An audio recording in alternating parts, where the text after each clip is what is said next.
please subscribe and don't forget to press the bell icon to get notified whenever we upload a new video.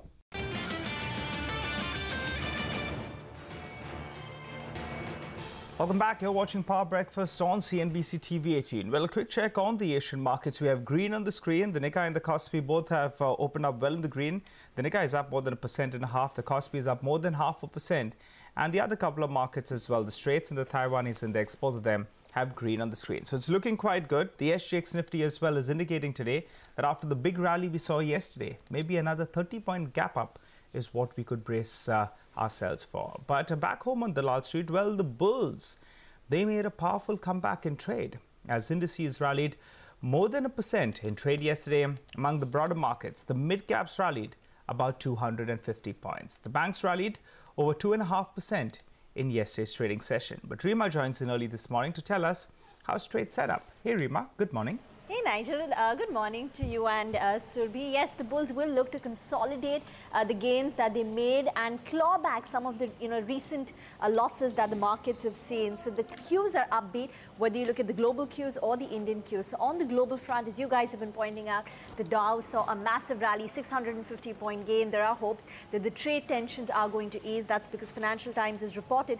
that China has offered to buy more semiconductors from the US in order to cut down that huge trade surplus that it has with the United States. But that's on the global front. Even on the Indian front, the government has announced the borrowing program for the first half of the year, and that is far more austere than the market was expecting. So we can expect a big rally in the government bonds. The yields are expected to decline by 15 to 20 basis points. And this is important because financials contribute a chunk of the index as well as the market. 40% of the Nifty comes in from financials. So the government has indicated that they will be borrowing 2.88 lakh crore in the first half of FY19, and this is versus market expectations of close to 4 lakh crore rupees. So that's how significant it is. And apart from that, the government has also said that they've shifted the bond supply in the 9 to 15 year segment. Historically, it was always front-ended or front-loaded, but this time it's in the 9 to 15 year bracket. So all told, there will be a big rally in the bond markets, and that will flow through into the financials as well. Yesterday, we saw that short covering rally. It took the Nifty higher by 130 points, and I guess given the cocktail of good global as well as domestic cues, that could continue today. The Nifty March futures are now trading at a 15-point premium versus only a 5 to 6-point premium that we saw in the prior session. And we say it's short covering because the Nifty futures shed close to about 5 lakh in open interest. One of the key levels to watch will be the 200-day moving average in the Nifty, which stands at 10,175. With respect to flows, the FI's net sold 741 crore, the DI's bought in the cash market. Focus will also be on expiry. Okay, absolutely, yeah. I mean, that cash market buying figure was definitely encouraging. Let's see if there's more of that. But Rima, let's also boil it down to stocks. What's on your radar today? Well, financials all the way. So banks will be borrowing less in H1. That's in the first half of the year. So positive for banking stocks as well as NBFCs. But on the flip side, for ICICI Bank, not so great news because its brokerage business, ICICI Securities, whose IPO closed yesterday, they had to downsize it on account of tepid demand from HNIs. So they finally raised only 3,500 crore rupees compared to 4,000 crore rupees as they had earlier planned. Fortis, the deal that we've been tracking for so long, whether this Manipal-backed TPG is going to, buy into Fortis. Well, reports suggest that the Fortis board meeting is going to be today, and formally an offer from Manipal as well as TPG is likely to come through. For Aurobindo Pharma, they've got a tentative US FDA nod for capsules which are used to prevent HIV infection. Power Minister has indicated, or they've proposed, that NTPC, PFC and REC will make an SPV to operate stressed assets. Wockhardt has also got, its arm has got a US FDA nod to treat a drug which is used to treat bacterial infections. Punj Lloyd, NHAI has assigned an EPC project worth 500 crores for Punj Lloyd, while KNR Construction is bagged orders worth 2,900 crores. Dilip Bilkon has emerged as L1 for projects in Karnataka and Maharashtra, which are totally worth 4,100 crore. So keep your eye on Punj Lloyd, KNR Constructions, as well as Dilip Bilkon on the back of order wins. Thomas Cook, the board has approved the acquisition of SOTC Travel Management, and Dolphin Offshore has also won small orders, 154 crore. In brokerage notes, we've got Jeffries, which has upgraded Eicher Motors. They've upgraded it to a buy. Target price stands at 31,880. And finally, on the primary market space, Bandhan Bank will be listing today.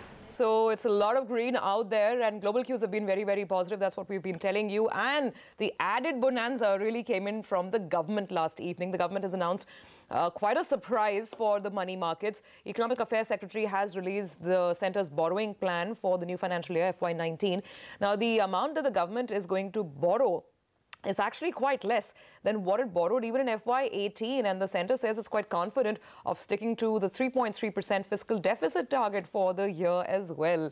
Lata is joining in bright and early to explain how this has really come about, Lata. So what are the most important things we should now keep in mind from the borrowing program? Okay, well, while there is going to be a global tailwind, I think today we're going to run on our own steam because of the Nifty Bank and public sector banks. So public sector banks will push up the mid-cap index and the private banks will push up Nifty.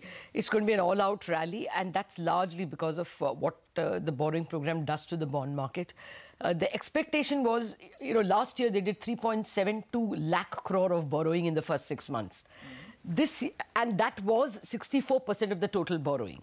Normally, governments borrow 60 to 65% in the first half. Yeah. This time, they have decided to borrow only 50%. Actually, it's 47%, but I'll tell you why it would be 50%.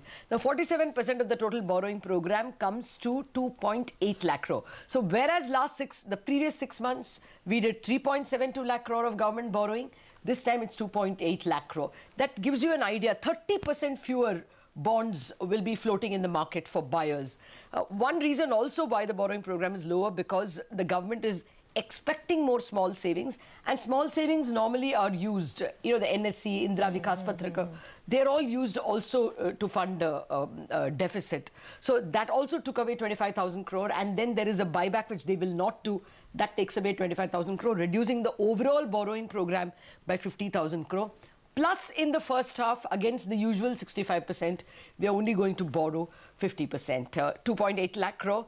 Even within this 2.8 lakh crore, normally they are divided in 3 buckets, 5 to 9, 10 to 15, and over 15. 10 to 15 is the largest. Last time, 50% of the borrowing, in fact, 52% of that 3.72 lakh crore came in the 10 to 15 bucket. This time, they've created a new bucket called 1 to 4. Because the bankers said that there are lesser mark-to-market losses in shorter-term paper. So we will buy only short-term paper. We are not ready to buy the 10-year paper. That's what created losses. And therefore, the 10-year paper has now come down drastically to just 29% of the total against 52% last time, of a larger aggregate. And this 1 to 4 bucket has been created, which takes a strain of about 20% of the borrowing. All told, the expectation in the market is that yesterday, while the index, the bond market closed at 7.62%, today a 7.4 is a given. And as we go towards April, even a 7.25 is possible. Now, that's what it does to the bank index or to the bank balance sheets and P&Ls. If it is 7.4, and say tomorrow, we have one more day of trading before the year and the month ends. It goes, say towards 7.35. The gain will be something like 15,000 crores for all banks put together. That is the amount of lesser bond losses. Yeah, for the quarter. So it's absolutely huge. It's really big for the bank index as well. And the other guys, NBFCs. Cheaper wholesale funds also means cheaper borrowing for NBFCs. So today you can expect banks of all kinds, financials of all kinds to lead the rally, but the vanguard will be the bonds. Okay, all right. Lata, thanks so much for simplifying that data for us. Well, on that note, let's listen in to what economists as well as market men make of this data. Most of the issues raised by the market participants have been addressed. I think, like you were all discussing, I think the issuance of high duration in the market, that was something which was really causing a lot of pain in the market, and that's been addressed. But again, like you pointed out, obviously we have to see the second half. Probably it's a bit more backloaded than usual. Also, a couple of other things might come into play. One is if there is some fiscal slippage that will add to the pressure in the second half. And third thing we have to remember is the small savings collections, right? I mean, as banks also increase deposit rates during the year, it's possible that the small savings collections could disappoint. Really, with a sort of cross of 2.88, and I believe there are maturities close to about 90,000 in the first half itself. So that really does leave a lot less of net supply in the market for the first half. This is clearly a big surprise from what our earlier numbers were, and it looks like the government has clearly broken away from the earlier pattern of keeping the first half at least about 60 to 63% of their overall gross borrowing. Okay. So I mean the number clearly looks to be closer to about little over 2 trillion odd rupees. Now, with this, 25% issuance happening in 5 to 9 years bucket, I think these, investment departments would be happy to do that, and banks may participate in this market borrowing program, which earlier it was thought of that they may refrain from. The percentage of issuance in the first half, that also has been taken care of, less than 50%.